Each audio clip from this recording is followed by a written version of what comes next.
El FMI espera que el crecimiento mundial se desacelere en 2022, pero que siga siendo positivo a pesar de los efectos persistentes de la pandemia y la guerra en Ucrania, anunció el director gerente y el primer subdirector gerente del FMI en un evento organizado por Foreign Policy Magazine Live el martes, 22 de marzo.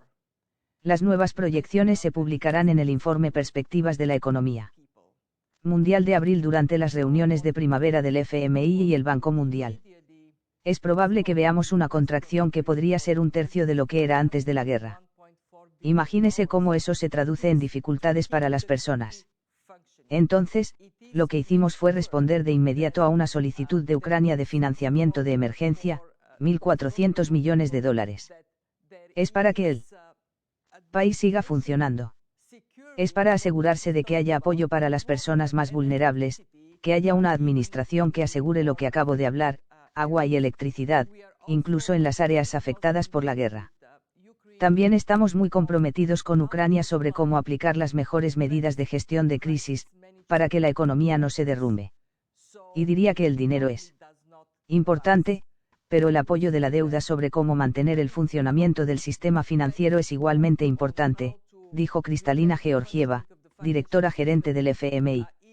Frente a la economía global, las exposiciones financieras directas a la deuda soberana rusa son manejables, pero los eventos en curso aumentan la probabilidad de un episodio de aversión al riesgo que podría presionar a los mercados emergentes. Gita Gopinath, primera subdirectora gerente del FMI, dijo, hasta ahora, Rusia ha estado al día con los pagos de su deuda. Tiene los dólares que se necesitan. Es ganar esos para poder hacer esos pagos. Ahora todavía estamos en la niebla de la guerra, y existe incertidumbre en torno a las regulaciones y la capacidad de realizar el pago.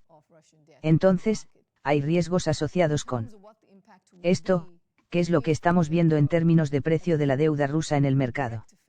En términos de cuál sería el impacto si hubiera un incumplimiento, creo que el efecto directo en el resto del mundo sería bastante limitado porque los números que estamos viendo son relativamente pequeños desde una perspectiva global. No es un riesgo sistémico para la economía mundial. Sin embargo, por supuesto, puede tener algunos bancos que tienen una mayor exposición a estos activos particulares que podrían verse afectados negativamente. Y por supuesto, desde la perspectiva de Rusia, tendrá consecuencias a largo plazo. Ya sabes, cuando has incumplido, volver a entrar en el mercado no es tan fácil y eso puede llevar mucho tiempo. Georgieva agregó que el escenario deseado era que el crecimiento subiera y la inflación bajara. En cambio, sucedió exactamente lo contrario, el crecimiento está bajando y la inflación está subiendo. El FMI está evaluando el impacto de la guerra en Ucrania y las sanciones a Rusia en diferentes partes del mundo en diferentes categorías de países. Georgieva dijo, el tema que es muy preocupante, por supuesto, es el impacto en la inflación. Hacía calor. Antes de esta crisis, se puso más caliente. ¿Y qué significa? Por supuesto, significa que habría un impacto en los ingresos reales de las personas y eso puede tener implicaciones para la demanda. Pero también significa que se pedirá a los bancos centrales que intensifiquen sus acciones. Y ya estamos viendo al presidente Powell anunciando que viene, y con razón.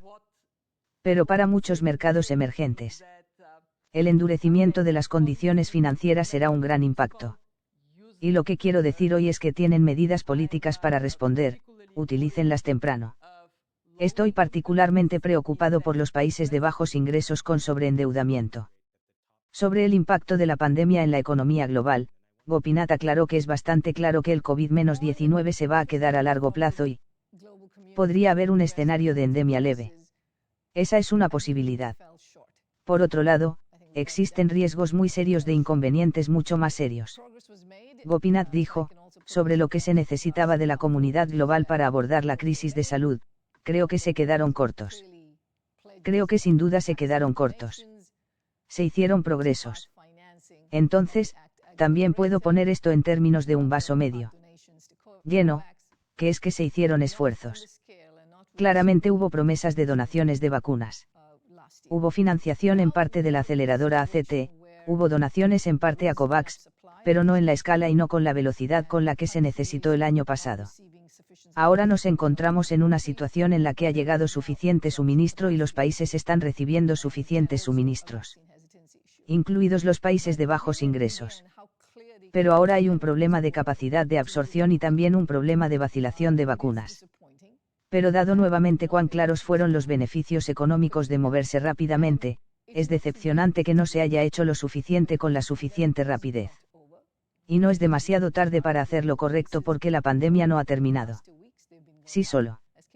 Observa el gráfico de casos globales de COVID en las últimas 2 semanas, han aumentado a medida que aumentaron los casos en Europa y Asia. Entonces, todavía tenemos la oportunidad de hacer esto bien. Me preocupa que cuando miras los presupuestos, los gobiernos están pensando menos en apoyar al resto del mundo.